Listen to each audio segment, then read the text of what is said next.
बाळ हसायला लागलं ना आता आईचे केस गळणारच असं नेहमी म्हटलं जातं.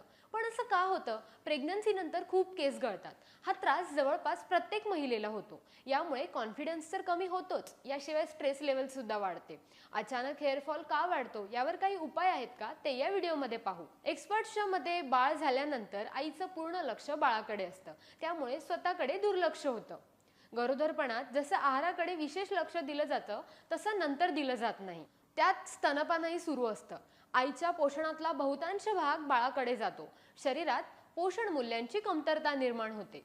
याशिवाय त्वचा कोरडी निस्तेज दिसू लागते, डोळ्यांखाली वर्तुळे येतात. यावर उपाय म्हणून पालेभाज्या, फळं, दूध, तूप खायला हवे. तसंच डॉक्टरांच्या सल्ल्याने मल्टीव्हिटॅमिन्सचा डोस सुरू करायला हवा, जेणेकरून केस गळती नियंत्रणात येईल. Thanks for watching. अशाच नवनवीन व्हिडिओसाठी लोकमत सखीला फॉलो करायला विसरू नका.